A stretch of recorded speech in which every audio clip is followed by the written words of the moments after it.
Welcome to The Ride with Chevy and Nasty. Host Randy Chevrier and Sheldon Napashka guide you through great stories that spark great conversations. Two really big guys talking a big game. The boys are locked in and ready to go. Welcome to The Ride. Welcome to The Ride, everybody. Episode 55, in fact, as we do it every Tuesday night from 10:30 till 11:30 Eastern time. Mountain Standard Time. We are back again, and Chev looking more festive every week. See the Christmas tree in the back, and what's that you're wearing? That's the Grinch, baby. Oh, I went yesterday with my kids to the mall, did our annual Christmas photo, and this year I got them all Grinch pajamas. I had this big Grinch parka. I was going to wear it tonight, but it's too damn hot, so I wore my Grinch t-shirt. We had a great time.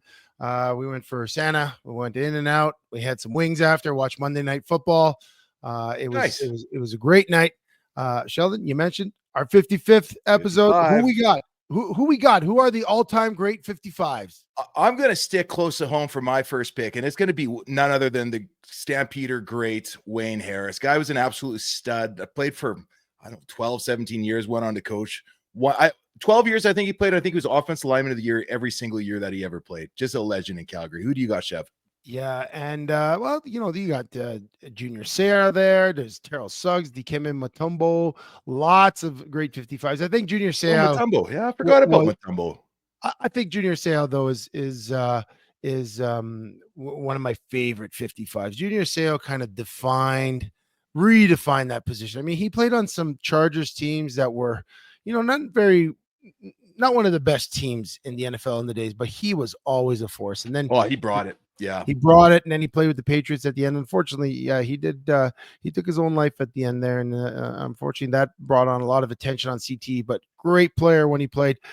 Trey mentioned, and I think I said Terrell Suggs probably got a lot less credit than he deserved because of 52 that was there in Baltimore for all those years. But we're the Chevy and Nasty. We're The Ride.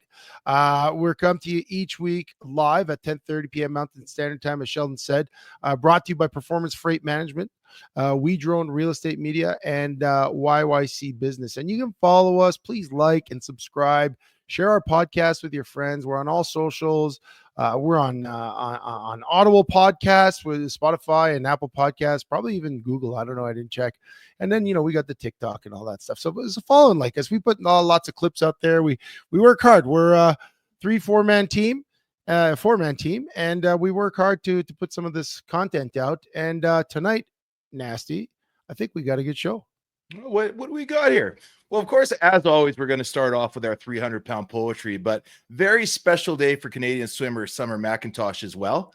And then Chev, I'm not sure if you're a Christmas party guy or not. I tend to avoid them like the plague, although you can't help but get out of them. But we're going to talk a little bit about Christmas party etiquette.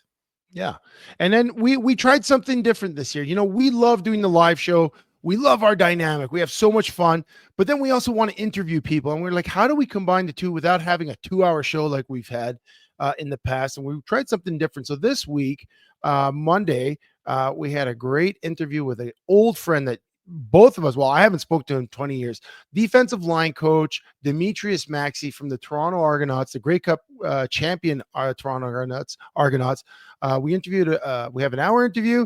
We cut up a clip to give you a little preview, and we're going to release that one in the future. Not sure when. We'll put it on our socials. That's why you got to follow us. We're going to put some clips out, and we'll put that interview out. And it was a great interview. It was a great interview. Sheldon's going to talk about Maxey stealing his sacks. We're gonna do our blitz. We got lots of really neat topics there in the blitz. And then what else we got? Well, we're going to wrap it up with a little bit of studs and duds. And if we have time, there's a reappearance of a Batmobile this week. And I think it's going to bring back that conversation. If you could have any fictional vehicle from your childhood, which one it would be? I know for sure which mine would be, but we'll get that to a little bit later. But right now, like we always do, Chev, you ready to kick it off with a little 300-pound poetry? Yes, sir. Trey, cue it up. And now, 300-pound poetry with Chevy and Nasty. If it's rhyming you crave, we are your 300-pound dudes. We didn't get this big by being picky with our foods. Now, she's the apple of our eye. Summer McIntosh will continue to go far. She won Canada's Athlete of the Year. She's our very own 18-year-old star. 18, eh? 18.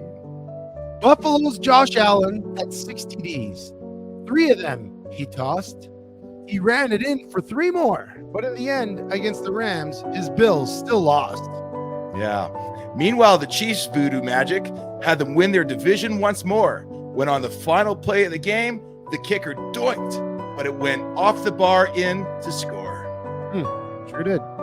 And leave it to the Cowboys to block a punt and still lose the ball. We're looking so bad this year, someone will have to take the fall. We're ready to roll. Our lights switched on and bright. It's a ride with Chevy and Nasty. Take a seat and hold on tight. Yeah. Hold on tight, because we don't always know where we go, but we're going somewhere. I think we're going to start with Summer McIntosh. Very cool story. Very cool story. 18-year-old. She was 17 years old at the Olympics this year. She won 3 gold medals in swimming and a 4th medal, I believe was a silver. So 4 gold medals. It's a 17-year-old. And she took the world by storm. Today, she was named Canada's Athlete of the Year. Not Female Athlete of the Year. Canada's Athlete of the Year. Today, she just broke a record. I believe she broke another record. Let's play that video of her breaking the record today in Budapest. She broke a record, and on the heels of this, they're like, you know what? This is our Athlete of the Year. Let's check this out. What she hopes to be her first ever short course meters world record here in the 400 freestyle. And Mary Sophie Harvey is trying to get in the medal hunt. She is sitting there in 4th place. Less than 25 meters to go now. Summer McIntosh trying to chase down the world record of Li Bingji of 3:51.50. Watch the clock. Here she comes. Here's the touch. She's done it. 3:52.5. Can Canada get 2 medals? Yes, they can. Mary Sophie Harvey comes through for bronze, her first individual medal at a major event behind Summer McIntosh's world record performance. Summer McIntosh, your new world record holder in the 400 free short course. And those are the 2. I mean, that's crazy. This is Canada, Chev. And I remember my whole life watching the Olympics as a kid. And I think we had a guy named Alex Bowman that was like really pretty good in the 80s. And it was exciting to watch him compete and maybe get like silvers and things. But that was like the long shot. Like Canada would never had a strong swimming program. Yeah. And now all of a sudden, this girl's taking over the world. I mean, she blew out our old record by 3 seconds, the world record by just under a second. I mean, there's been a lot of people swimming that race to set that record. That's pretty impressive what she did today. Yeah, very impressive what she did today, and so deserving. I believe there are many other deserving athletes. Like I was looking at an article today, and you name guys like Connor McDavid, Conn Smythe Trophy winner in the Stanley Cup Finals on a losing team. Brady Oliveira for the Winnipeg Blue Bombers. Not only was the outstanding Canadian in the CFL, he was also the MVP of the CFL. Nathan McKinnon, Hart Trophy winner. NBA. I can't remember the name of the player that he could have been the MVP.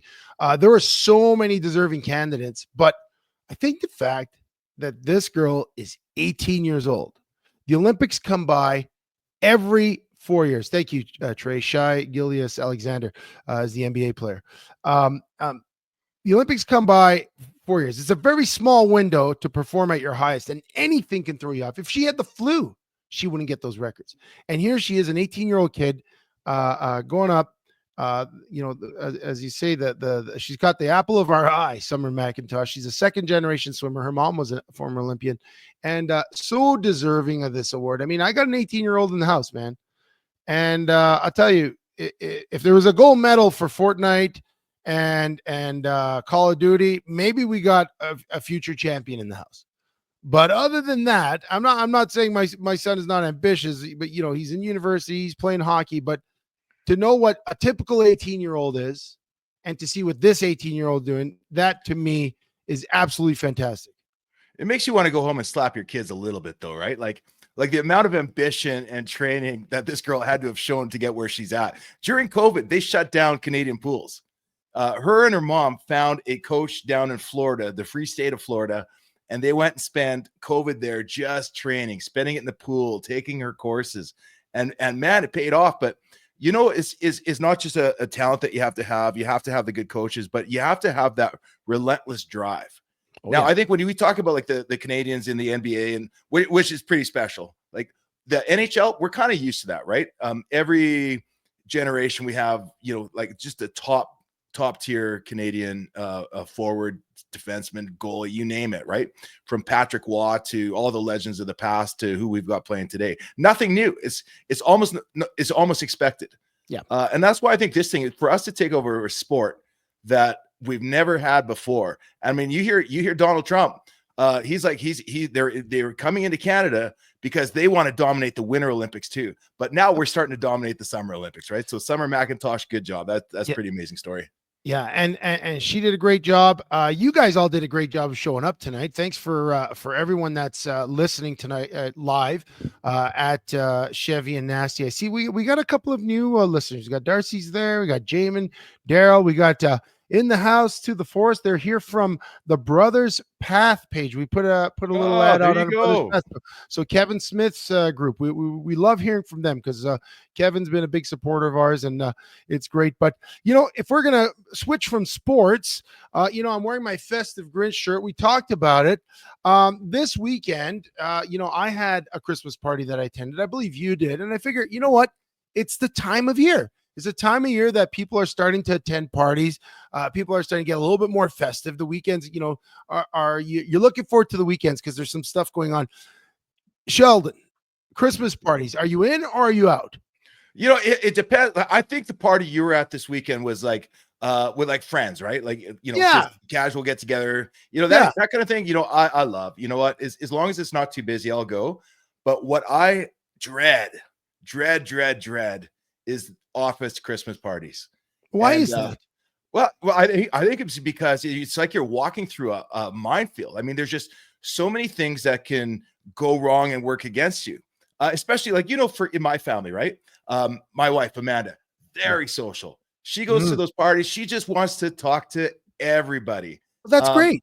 Well, it is great. But, you know, in every office, you've got, you know, there's some people that are, you know, kind of straight and level, and some people that bring the drama. And the people that bring the drama often love the attention, and it just kind of sucks them in all the time. I'm not saying this year was fine, but we had an event, you know, about, you know, a few years ago, where, you know, it kind of traumatized me, right? Where you end up with a group that you didn't intend to get included in, and then everybody's drinking way too much, and you don't have a definite plan to get out of it. Yeah. And the subjects that are coming up are things that, you know, can be used against them. And if you agree with them, it can be used against you. And even though the boss isn't there, there's somebody in the room that's, you know, that's hearing something. And I don't know, just for me, organized Christmas, office Christmas parties are just a ticking time bomb to go to.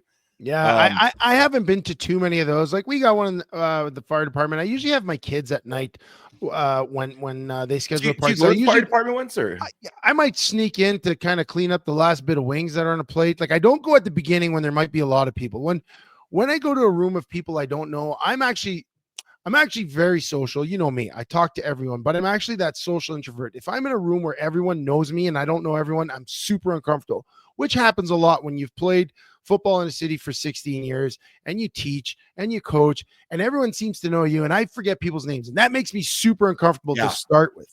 The party I went to this weekend was in Red Deer, so I didn't know anyone there besides my girlfriend and a couple of her friends. It was one of her friends' parties, and you know, I was a little bit, again, because I'm going into a room that I don't know what people think of me, it was a little bit awkward, but I had a blast. Now for me, whenever I go to a party, this is the thing, I'm always one of the biggest guys there. And for some reason, these parties are always fun. Like I had a blast, but they always turn into me being the party trick. Like last time I was at a party, I was doing the dirty dancing, you know, the time of your life, holding people over their heads. I became like the ride at the fair. Like everyone wanted a turn, and it wasn't just women. It was dudes like yours. Hey, I want to try. I'm like, okay, take a run. I got a dude's balls in my face that party last time. This year I didn't have to do that. I didn't have to do the dirty dancing thing, but the guy had a bench press. And my girlfriend decided to say, hey, show everyone how strong you are. So next thing you know, everyone's in the guy's gym. I'm doing 225. Everyone's counting it off. They're all like, yeah, you know, and everyone drank a little bit. And that was fine. I knew I could handle it. The problem was everyone at the party wanted to try benching 225. Now, you and I, who've been around football players our entire life, 225 is not a great big feat. Even a guy can get, 5 or 6. But when you're talking about normal human beings and women who don't go in, like, what you're saying is you were doing a lot of upright rows. Oh yeah, I did a ton of upright rows, and by the end of it, I was like, man, I don't want to drop it on this girl's face. Like, so thankfully, it didn't drop it on anyone's face. I had a blast. Like, this was a great party. They had some live music. The guy who hosted the party, his mom is I guess she's a really well-respected country gospel singer in the United States and performer. She picked up the acoustic guitar. Man, the whole party stopped, and she was awesome. And no one knew this. Like, I didn't know this was coming from this lady. It was such a nice time. But yeah, there's some do's and don'ts in parties. I would say don't drink too much. I don't know if you just don't what, sorry? Don't drink too much. Don't drink. In fact, you have to have a plan. I think going into it. I'm just reading here. Awesome comment. I stay away from work Christmas parties after I had a few too many wobbly pops and hit on Allison Redford. You see, that's what I'm talking about. So my rule is I go in with a plan and I pace myself early because it always happens. Oh, geez, I haven't seen you forever. Let's go up to the bar and there's a shooter. Then there's somebody else that hasn't seen you for a while in a shooter. And especially as a big guy, you kind of stand out and everybody wants to have a shot with a big guy. So I really pace myself early on and I kind of hide out. Two, you know what? It's not so bad when my wife comes along but there's a time in my life, not so long ago, I think, that, you got to stay away from those people that, those girls, people of the opposite sex, maybe the people of the same sex that start looking at you with those eyes. Yeah. They deal with you every day at the office, but for whatever reason it is, Christmas feels different and everybody's dressed up different. And sometimes people start feeling those feelings. You got to stay away from that, Chev, or else next thing you know, you're hitting on Allison Redford. Yeah, you're hitting on Allison Redford or someone else's wife, and you don't want to do that. You don't want to do that. You don't. But it happens every year, right? So my whole thing is, when I played for the Cowboys, the first thing I ever heard, like I went to the Cowboys, and the first thing I ever heard, it was Emmitt Smith, and I'm not lying. I swear on God, he brought all the rookies in a room. He said, guys, there's parties you bring your hoes to, and your parties you bring your wives to. Don't bring your wives to the whole party and don't bring your host out. I'll never forget that. I think that could apply for some people at a Christmas party. You got to be careful. Yeah, be careful. Well, that takes me to my next rule, a little more probably PG-13 than Emmitt Smith's rule. But we follow this one with the Stampeders, or at least all the way back to the Riders is when it started. You can bring a significant other, but not unless you've been with her for 6 months. Yes, and I'll tell you, nothing's more because the drama that goes along when you bring in competitive girls into a football locker room. It's the same thing at an office party. If you don't know, guy or girl, what your significant other is going to do when they're the one that doesn't know anybody, they're the one meeting your bosses, your clients, your coworkers, and you've never seen them interact with alcohol and that kind of pressure before because it is pressure. Right? It is. Christmas office parties are pressure. And if you don't know exactly how they're going to act when they have one too many shots because that girl they just met is so awesome, it's like we're sisters from back in the day, you can't bring them to the party or else it can quickly become a nightmare. And remember, Rubio, streaking is never a good idea. No. Listen, we're going to have to take a break. We're going to have to, I would love to keep that going, but we're going to have to take a break here. Guys, we mentioned that we had a great interview with Demetrius Maxey, defensive line coach of the Grey Cup winning Toronto Argonauts in the most recent Grey Cup.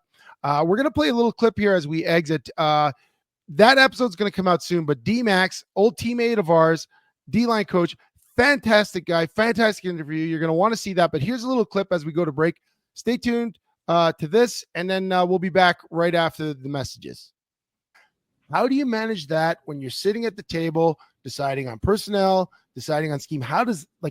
What are those conversations like when you meet those really headstrong guys? Like, how do you manage that? There's no preparation for that, is there? No, it's not. But you know what? If they ask you your opinion, then you give it to them. If you don't give them your honest opinion and you bounce around the questions and you think you're going to offend somebody when somebody already said, hey, give me your opinion, then shame on you if you don't voice your opinion. You know what I mean? So you always, for me, you always got to adapt and adjust to your environment and the people that you have around you. And a lot of people cannot do that. Yeah. And they don't know how to let go of their egos, like you just stated. So how are you going to be a winner if you don't allow yourself to be open to the other people around you, because you don't know everything? You know what I mean? I'm still asking questions. I like to watch videos. I like to figure out what will work for me and the players that I have. So I'm looking at all types of film in order for us to be great.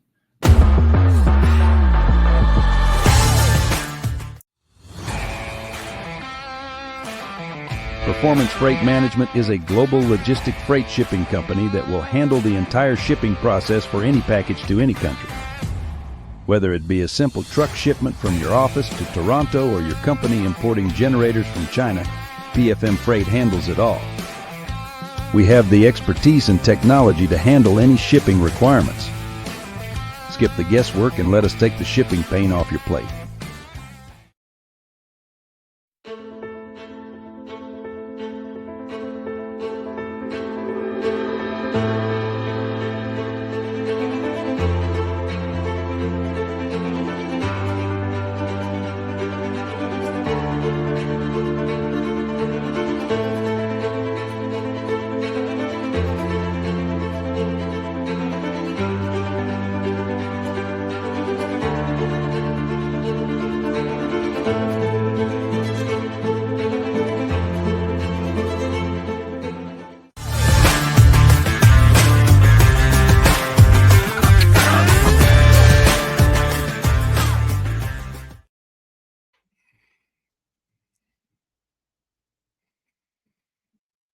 You there?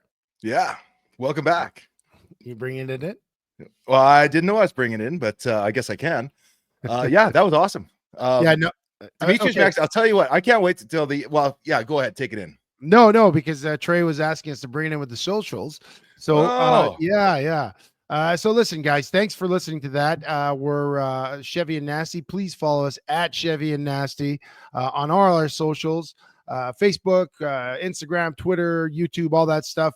Plus, you can catch us on YYC Business and Spotify, Apple Podcasts the next day. And we also have a TikTok account we've been updating lately. So yeah, thanks for joining us. Sheldon, you want to say something about the Max?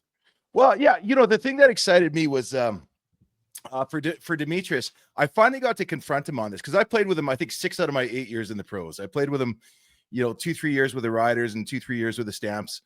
And every year, he was no doubt the absolute stud. He was the sack leader most years, and which was really impressive. He's an interior lineman and defensive end. But a couple of years I was up on him at one point in the season, only to go into the next week and see my stats dropped and his jumped up. He was a sack stealer, Chevy, and I finally got to confront him on this. And that was probably one of the more gratifying moments of my life, just to be able to confront an old teammate on, come on, Max, you had 70 sacks in your career. Why'd you have to take mine? And it's good to finally get to the bottom of it. And he talks about it. And he talks about it. Yep. He talks about it. You guys kind of come to an agreement on it. No, we didn't come to an agreement, but he did talk about it. He fessed well, up. Well, you know what? Speaking of sacks, this is going around the internet, making a lot of rounds today. So we all know that Michael Strahan broke Mark Gastineau's sack record in 2001, and everyone remembers that sack. If you're a football player, Michael Strahan breaks up, he's untouched, and Brett Favre rolls to his right, and Strahan just lies on top of him. Brett Favre just takes a knee. Well, today, I guess in promotion of an ESPN 360 that's coming out in the December called the Stock Exchange, I think it is, or the Sack Exchange, they show a clip of Mark Gastineau meeting Brett Favre last year for the first time. And it wasn't a glorious meeting like it was between us and Demetrius Maxey. Have a look at this, Sheldon. Mark Gastineau's record of 22 sacks in a single season, which he achieved in 1984, stood until the final minutes of the 2001 season. Strahan gets the sack. And you know what? No one's happier than Brett Favre. He gets the record. Well, he got to give me is what he got. There was nobody else that wanted Michael to get that more than Brett, and he showed it right there. I didn't know what had happened, The NFL should have stopped that and said, listen, no, that's not a sack. You took my record away from me. Anybody will tell you Brett Favre took a dive. And you know it, she knows it, he knows it, and everybody knows it. Excuse me. Finally met. Now you tell me. We met a long time ago. At least I saw you. Right. How you doing? When you fell down for him. I'm going to get my sack back. I'm going to get my sack back, dude. You probably would hurt me. Well, I don't care. You hurt me. You hurt me. You hear me? Yeah, I hear you. You really hurt me. You hurt me, Brett. We got to get back to this, Brett. I'm sorry. For him to do that to Brett Favre, that was my last straw. My last straw.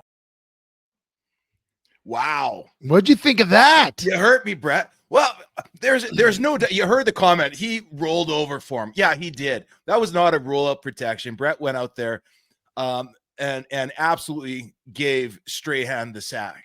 Yeah. But if you look at sports, and maybe it's not fair to compare it, but if you look at the NHL with empty net goals at the end of the game, sometimes the puck changes hands 2-3 times just to get the guy who they think deserves the goal. But in the NHL, you're going to score hundreds of goals in your career. 22 sacks in a season in the NFL is unbelievable. Yeah, but you know what? You mentioned something, but no one on the other team is going to let you score an empty net goal. You saw last year in the playoffs, you saw Matthew Tkachuk, the effort he did to prevent an empty net goal, only to have it scored on about 2 seconds later by Connor McDavid. But you got to think, like, Mark Gastineau played in there, and I read some comments from Brett Favre. He's genuinely apologetic. He didn't realize it. He's seeing it from Mark's perspective now, and he's like, yeah, Mark played in an era where you didn't make generational wealth. Like, all you got was your name on a record book if you got a record, and all you got was your name on a plaque if you won the Super Bowl. You didn't get much more than that. Yeah. And so, we just talked about, how important the sack is to defensive linemen, to the point where guys will call the league to make sure that they get credited, because when you're playing, it's part of your contract, it's part of your bonuses. It's literally the makeup of what you do. And so this is pretty interesting. And Trey corrected me. It's the New York Sack Exchange for the 30 for 30 that's coming out. But I thought this was super interesting. And you could tell that was an awkward exchange. Oh, awkward. Brett was not expecting that at all. No, and there was no handshake. There was no handshake either. No, there was not. And he handled it about as well as he could. No, because I feel like he would hurt me. And I think he would. You forget about that sometimes. And that's a great point, that in the 80s, you were not playing for wealth. You were definitely not life-changing generational wealth. I mean, the Stars did well. Mark did fine, but there was no Good Morning America followed by broadcast deals and movie deals. It's not like it is now. And I guess it would be a slap in the face to see something you work so hard for just handed to a guy like it's a door prize. Yeah, and in all fairness, it was a door prize. It was. Even the commentator said it. You caught the tail end when he's like, "Oh, he got the sack," and I think the color guy, I don't know if it's Troy Aikman. It probably wasn't Troy Aikman. But he said he got a gimme. Do you know what Demetrius Maxey would have done? He would have called the league and said he was moving forward with no throwing motion. That was a quarterback sweep. It was a run. That was a tackle for loss. Yeah, maybe. Maybe. Well, the only argument I can see. So I see Gastineau having a point, but it sure came across as awkward. I'm looking forward to that. There's a lot of stuff I'm looking forward to coming out. I think there's a Netflix series coming out on Aaron Rodgers, and I'm not a big Aaron Rodgers fan, and we've kind of gone hard and heavy on him this year with the New York Jets and them not making the playoffs. His career may be done, but he's an interesting cat, and they're doing a Netflix special. I'm definitely going to watch that. That for me is must watch, just to, I guess, to peel back that onion a bit and say, okay, well, I don't understand this guy. It seems like I don't like him because I only get his public face, but this seems to be more of a little look behind. Obviously, like you said, with the wrestling and all the other things, it's a narrative. It's someone's narrative, but it'll just be cool to see that. But this one, gosh, I didn't expect that, because Gastineau was in the crowd for that sack too.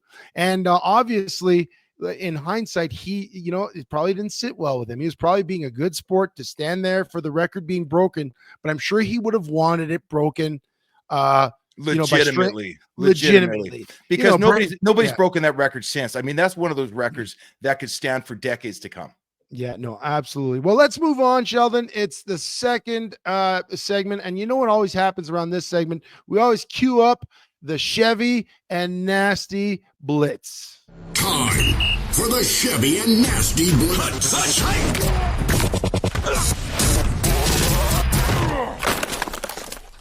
All right, so I'm going to start this off.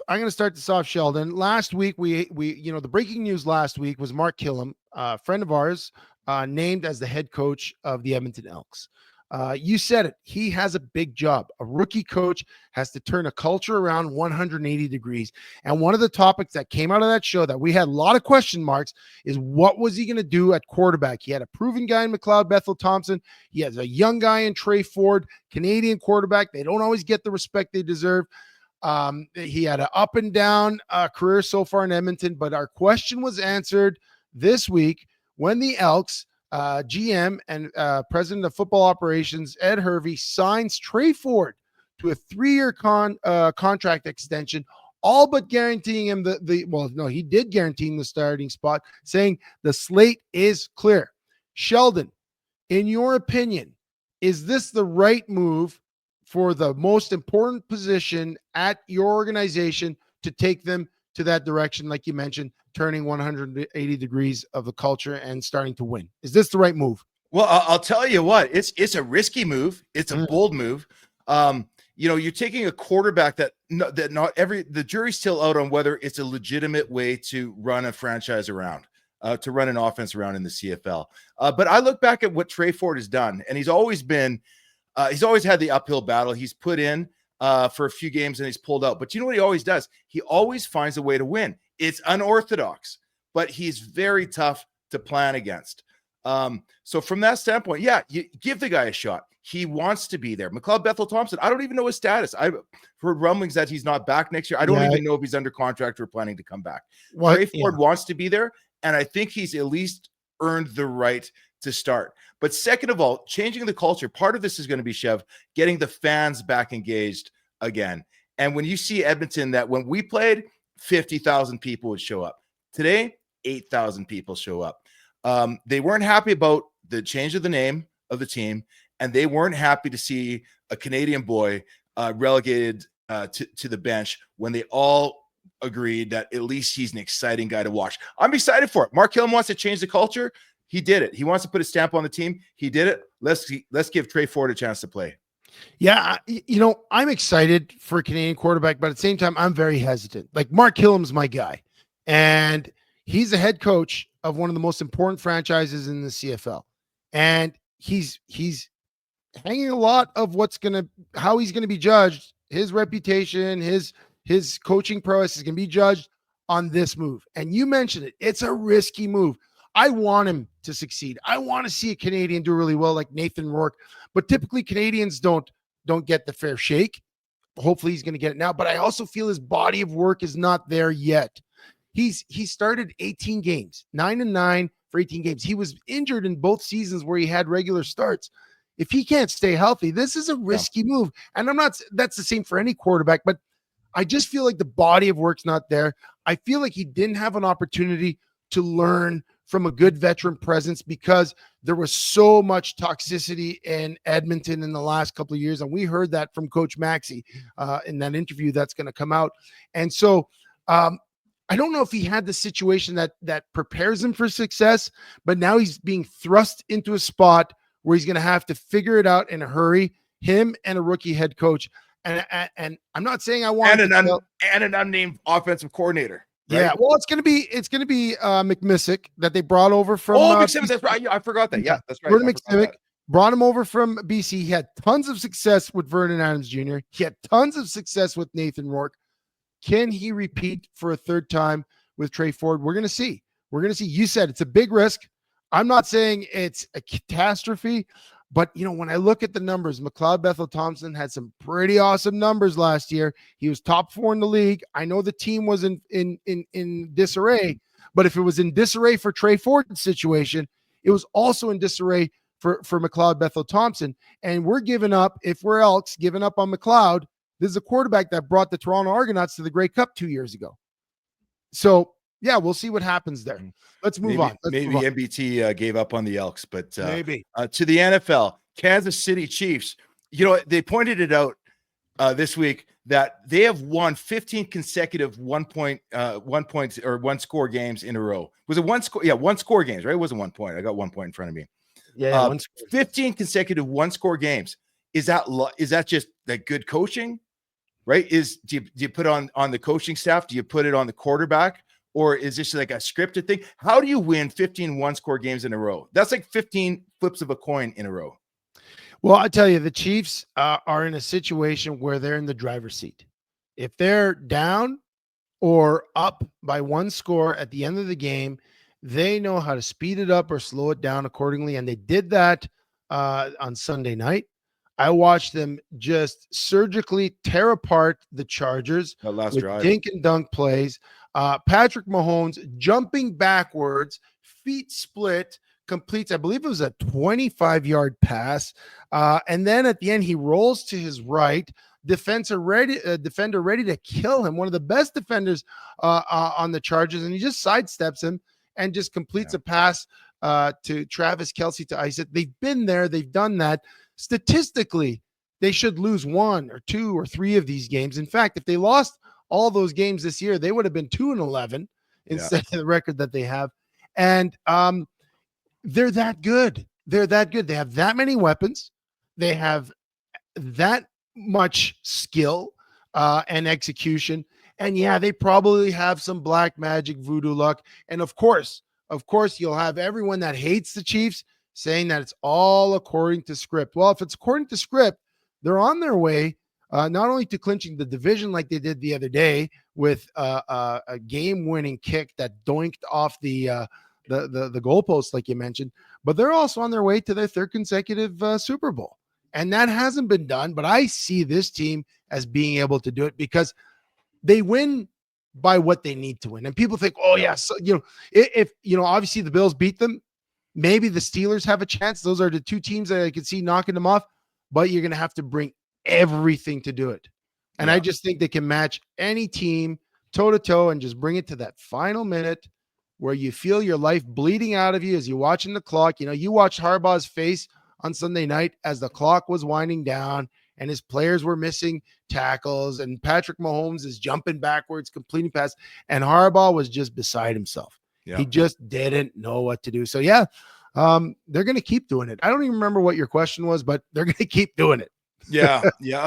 They're built. I mean, they've survived Kelsey's aging and they've survived injuries, running back and receiver, defense, but they're just built for the 1-score game. So Now let's go on to Belichick.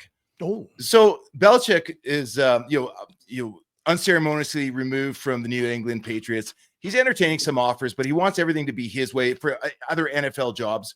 But now, University of North Carolina Tar Heels approaches him, and he accepts the job as an NCAA college coach. Chev, can this guy, obviously he's won a lot of games and championships in the NFL. Will this translate back to college? Yeah, I don't know if he can replicate the Patriot way at the college level. I don't know. And I was reading a few articles, listening to a few podcasts, some of his former players, not named guys, but guys who've played on their system say there's no way this guy can show up in a 17-year-old's home and convince him to go there because it's better for his development, not just as a football player, but as a human being. I don't know. But the NCAA has changed with the NIL money, the transfer portals. Things are different. And maybe Bill Belichick is the guy that could be needed in this current climate, but he's definitely not a Nick Saban. He's not a guy that's going to inspire the troops. I just, you know what I think, you know what the problem I think is on this one. So for us, legendary coach, right? Legendary winner. For those guys that have been playing football in high school, they're looking at that battle of, was it Brady or Belichick? Well, it was decided, and they decided that it was Tom Brady was the star there. So I don't know how much star power he's going to have with the kids. Yeah. Right? If he's competing against a Prime and some of these other amazing Sabins and these amazing programs that are out there, will that name have the draw to get guys to come? I'll tell you what, he better find a promoter and an ambassador for that program. UNC's got a ton of history. They used to be a perennial top 10, top 20 team. But you look at every good college coach. You mentioned Coach Prime, Saban, Urban Meyer, Lane Kiffin, all these guys. At least they got charisma. Yeah. I've seen in the last year, we mentioned in one of our shows that I've seen this year since Bill Belichick got removed the Patriots and then he did the Tom Brady roast. He's really come out of his shell. He's got a Twitter account, a Facebook account. He appears on all the shows. He laughs around. Stuff we haven't seen in the last 20 years. Ever. But not enough. I mean, he's got a 24-year-old girlfriend too, which, if he does go to that campus, she's going to have to worry because there's a lot of 24-year-old girls around campus if he's out there. So they're going to have a serious talk about their relationship if he's out on campus all day long. But I don't know. I don't think you can replicate that. We've seen so many times NFL coaches go to colleges, not necessarily work. They wind up back in the NFL a couple of years later. And same thing with college coaches going to the NFL. Look at Harbaugh. He had a good run in Michigan. He had a good run, but back in the NFL. And maybe this is just a very temporary stop for Bill until someone else makes a change. Maybe he'll be the Cowboys head coach in a few years if Jerry Jones lets him. You know what he did run. though? One last quick point is he took guys that everybody else underestimated and he made them great. And I don't know if it's his systems or his expectation levels for the guys or his communication in the locker room, because I've never been in his locker room, but there's something about that guy that was able to win. So it's going to be an interesting story. You know what that was about that guy? It was Tom Brady.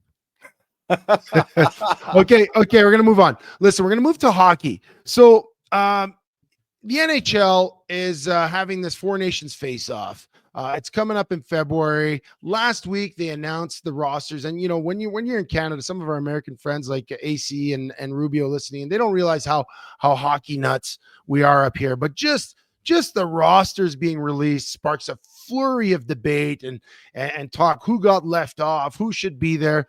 And Canadians and everyone involved in this tournament are excited, and rightfully so. Your Americans, you got Austin Matthews, you got Canadians, you got Connor McDavid, and so on and so forth. But I'm looking at this, and it's called the Four Nations Face-Off. It's an NHL tournament. Now, one of the biggest presence of international players in the NHL is Russians, and they're nowhere to be found. Now, from what I understand, because of the war in the Ukraine, Russia's been excluded. And I understand there's a lot of political overtones, especially at the Olympic level. But Sheldon, do you think an NHL tournament should leave out players on a best-on-best tournament, best-on-best situation in preparation for the Olympics, should leave out players that represent a large chunk of their players on NHL rosters? What do you think? You know what? As a Ukrainian Canadian, dude, I'm fine with it. You see it in the Olympics. I get the draw of seeing the best on best, but honestly, I even feel seeing some of the Russian guys in the league. I'm fine. You're up here. You've got the visa play. You guys are amazing players, but I think that there is a certain consequence of your international follies on the big stage. Like right now, Russia's busy putting North Korean soldiers into the Ukraine to fight. So that they can protect Russian lives and send Russians to play in tournaments. I think right now this is a little bit bigger than the game, and I know a lot of people won't agree with that. Are we missing out on something by not having the Russians there? Yeah, maybe. But Finland and Sweden, come on, man! Like those are pretty amazing programs too. Yeah, so this is my take on it. And like I get it at the Olympic level, at the IOC level, at the international level, where there's international. I don't even believe this is an international. Canada was built on Ukrainians, dude. Like there's far higher population of Ukrainians here than there are Russians in Canada. Yeah, but it's the principle. So the NHL had all the pride stuff last year, and players said we're not going to play. We're not going to put on a pride jersey, and the NHL, there was a lot of backlash. Way different. Start trying to force players. But hold on. The NHL said we are going to step away from social issues. We're going to focus on the hockey.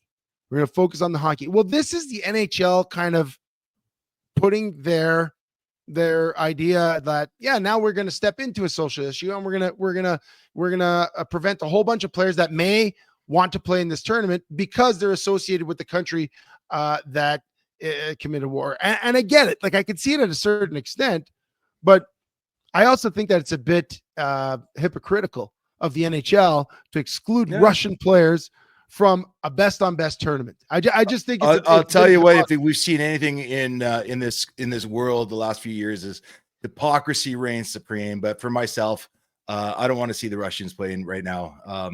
There's just too much going on in the world, and I'm glad that hockey's being a little bit bigger than that. Although the Russians, I get one question, and maybe Trey knows the answer is: are Russians going to be playing in the World Junior Tournament that happens on Boxing Day? That's the big one. So no Russians in the World Junior Tournament either. Okay, see, that one I get. Now, yeah, and you know my position on the World Junior Tournament. Whatever. Canada beats up on a whole bunch of crap countries, and then they play the Sweden or Finland, USA or Russia, but not Russia this year. But yeah, I get it. All right, so we're going to take a quick break here, guys. Go to commercials, but when we come back, Chevy and Nasty, we're going to bring our studs and duds. So stay tuned. Performance Freight Management is a global logistic freight shipping company that will handle the entire shipping process for any package to any country. Whether it be a simple truck shipment from your office to Toronto or your company importing generators from China, PFM Freight handles it all. We have the expertise and technology to handle any shipping requirements. Skip the guesswork and let us take the shipping pain off your plate.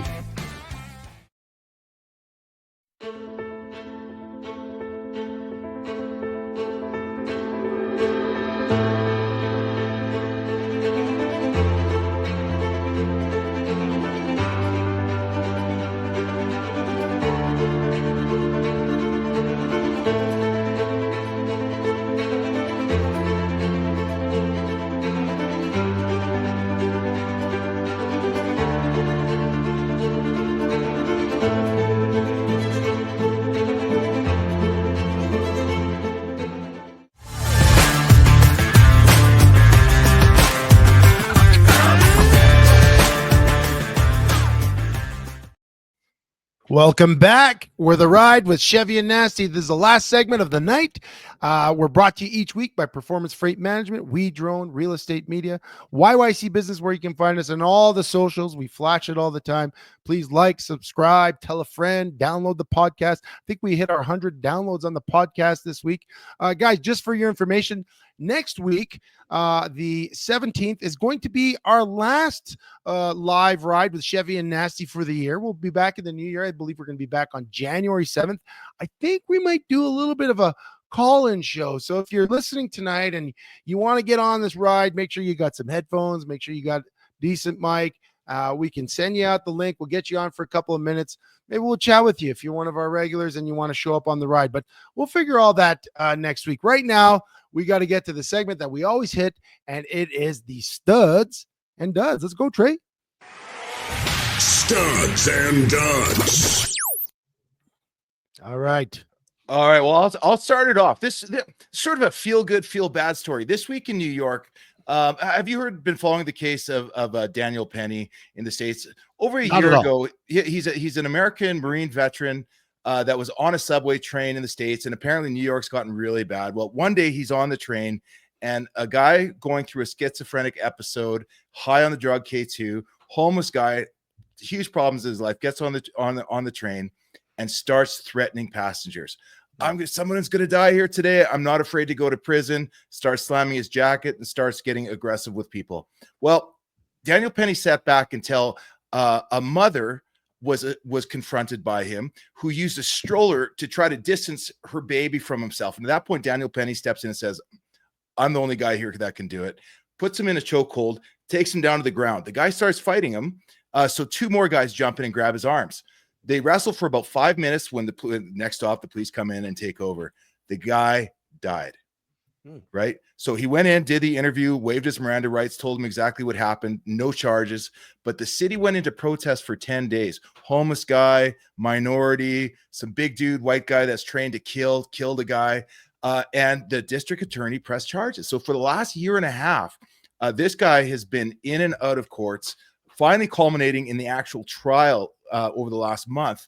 And you know what? Last week, they almost, like, by the end of the week, they said, we cannot reach a verdict. The judge says, okay, we'll drop the main charge of manslaughter of second degree, which would get him 15 years in prison. 15 years. They dropped that charge. The jury came back Monday and they chose to acquit him, saying, listen, any guy in that situation, we hope guys like him would step in. Unfortunate a young man died. Very unfortunate. But that's a whole different set of problems of what's happening with our homeless people. Chev, you're a big guy. Do you sympathize at all with Daniel Penny and watching what's going on a train? Do you ever feel the pressure to step in? Would you feel the pressure to step in and do something to keep everybody else safe? Yeah, I definitely would. I mean, again, in this situation, very unfortunate, very catastrophic ending. I've seen situations like that. It doesn't always end well. I would step in. We talked about this last week about stepping in when we talked about Biz Nasty and, getting in that fight with those 6 guys. What if Biz Nasty threw a punch while 6 guys were swinging at him and he knocked the wrong guy and one of the guys dies? But in the situation, you step in. You don't want to see it end like this. Very tough situation. But I'm just glad, in my opinion, I know it's tough. Not everybody's going to agree, but I think the jury of his peers, which was mixed race, mixed gender, mixed ages, at the end of the day, I think they came to the right call. So really, it's not Daniel that was my stud.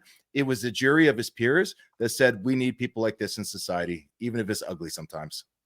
That's a heavy one. I'm going to go a little lighter. I'm going to go a little lighter on this with my stud. I'm going to say, Trey, roll the clip. This is my stud of the week, Tom Wilson. So here's Tom Wilson. He just took a puck off the face, number 43 for the Washington Capitals. You see it right here. Took a puck off the face. And I think that puck equaled a shot on net for him. So he's got this huge welt on his face, comes back later in the game, scores the tying goal. And then, you see his face right there. It's blown up. Like that's like he got his wisdom teeth removed from the outside. And here he comes at the end, scores the winning goal. Okay. In an interview after the game, he said, my dad always told me if I can play, I play. Look at that face. Right there is a face for radio. I picked Tom Wilson as my stud. And I have this guy in high regard because this guy did the damage against my Montreal Canadiens. Took a puck off the face, ties the game, and then scores the go-ahead game goal against my team. For all intents and purposes, he shouldn't be a stud, but Tom Wilson, this week, you're my stud. That takes some courage. I took a puck off the head when I was a kid. We talked about it in an episode. I was a kid at a Montreal Canadiens game, watching the game, pregame warm-up. Claude Lemieux hits me off the forehead. I had that on my forehead, but I didn't have to play the game. I didn't have to score the goal. I just had to watch. This guy came back on the bench, had a nice pack. That's tough stuff. Hockey players are so tough. I mean, I don't know many football players that have gotten stitches in return, but no. And then I'll move on to my dud. My dud is quick. It's easy. Donald Trump, you're my dud this week. Listen, we joke. First of all, you guys know my feelings towards Trudeau. I'm not a Trudeau fan. Okay. And we talked about it a couple of weeks ago, but Donald Trump, and behind closed doors, when Donald Trump told Trudeau, if you don't pay what you're supposed to, you might as well become a 51st state. You might as well become a governor of the state. That's fine behind closed doors, talking to the guy, kind of strong. But in public, there's a way you address people. And what he wrote here in public on his Truth Social, it was a pleasure to have dinner the other night with Governor Justin Trudeau of the great state of Canada. I look forward to seeing the governor again. That's not a joke. Like, I know people who love Trump say that we love him because of his policies, even though he says stupid stuff sometimes. But sometimes there's things that he says that we dismiss as comedy. To me, this is not comedy. If I'm Canadian, I'm offended by this. Like any Canadian that says, yeah, he's right. Like, I don't care who it is he's addressing.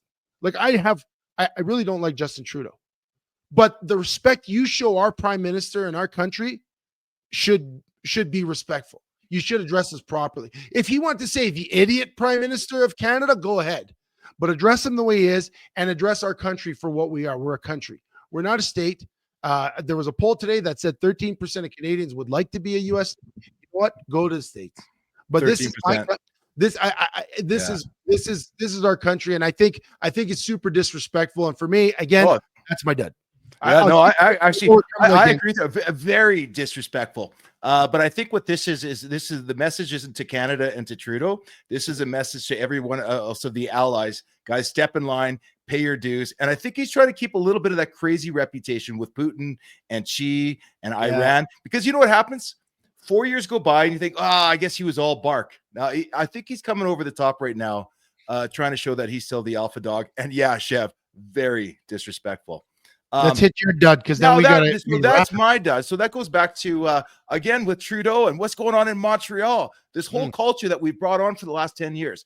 So there's this Montreal music festival going on in a little neighborhood, Shack Le Cabane. And for those of you guys that don't speak French, it means shake the cabin. I'm pretty sure. I'm not 100% sure, but I'm pretty sure shake the cabin. Probably. They got in trouble for their staggered pricing that they were advertising on the website. Regular tickets, $25.83. Kids were like $16. But if you're Black, if you're Indigenous, or a person of color, it's only $15. Now, I get how progressive Canada has become. And I also totally agree that we need to integrate all of our different ethnic groups to build the great country that is Canada. But I've got some advice for the people that were planning this party. If you want to get more people from other cultures coming to your party, throw a party that they want to come to, and do the hard work, engage with the community associations. Better yet, make some of these your personal friends, because I'll tell you one thing, if you don't have people of other colors and races and ethnic groups coming to your party, it's because you don't know them and they don't trust you and they don't like you. At very least, if they're not going to come to your party, don't accuse them of being too poor to come and cheapening their tickets, because that's just a bad look. And the last time I checked, charging different race by the color of your skin is racism in itself. And that can very easily change based on which cultures are the theme of the day. I get what you're trying to do. I just don't like it. Yeah. And you know what, Sheldon, I looked into it a little bit. This is a nonprofit organization, I believe. And for them to charge different pricing based on color of people's skin, it's actually against the charter rights. It's illegal. Just stupid, just dumb. And yeah, you're right. It's reverse racism. So that's the studs and duds of the week. I like that one. I like that one that you brought that one to light, because I didn't know about shovel this. and reach out to the communities. Yeah, right. Yeah. Volunteer in the communities, build trust, and invite them to a party. Then, well, Sheldon, we got tickets. Yes, go. Yeah, I was gonna say we only got a couple of minutes here. This week we saw Joe Burrow. Not only did they win on Sunday night football against the Cowboys with that great possession at the end when the Cowboys block a kick, but their returner touches the block kick. Bengals get the ball back with a couple minutes left, go down, score a touchdown, win the game. Cowboys are beside themselves. But Joe Burrow, when he gets home to his nice Batmobile. Apparently, Joe Burrow bought one of the 10 Batmobile tumblers that Warner Brothers made available. It's a working, non-street legal, but working model of the Batmobile. I believe he paid $3 million for this, Sheldon. I know that Doug Flutie owns 2 Batmobiles. He owns one from the old Adam West TV show and one from the Michael Keaton Batman series. But this is the tumbler. That was one of the coolest Batmobiles. Sheldon, would you like to own a Batmobile? Oh yeah, and the tumbler would be the one, because it just looks so badass parked in your driveway. Yeah. But my go-to, if we're talking fictional vehicle of any kind, it's got to be Airwolf, the series from the 80s, Stringbill Hawk. For me, it's Airwolf. What about you, Chev? Well, for me, I definitely liked the Batmobile would be one of them. But looking up on screen now, you know what? I kind of like the DeLorean. I'd love to go back in time, like Marty McFly, and especially the flying DeLorean. And Back to the Future 2, that was my favorite one. When the wheels went under and it was like, there are no roads where we're going. I was like, man, Doc, you got me. I want to jump in that at the end of Back to the Future 1, when they jumped in that one and the wheels flipped under. I was all in for that DeLorean. Listen, guys, I think that's it for the show today. Again, thanks to all of you for joining us. Remember, please take a look at our socials. We post a lot of clips. We're going to give you some information on the Demetrius Maxey episode, when we're going to release it. Maybe it's next week. Maybe it's during the holidays when we're off. But we sure appreciate you guys being here every week on the ride with us. We sure appreciate the comments and the feedback. Nasty, last word goes to you. Close it up. Guys, just want to thank all of you guys for joining us. We're going to do one more show next week before taking a 2-week break for the holidays. Guys, we couldn't do it without you guys. You guys have a great night, and we'll see you on the other side. Thanks, Trey.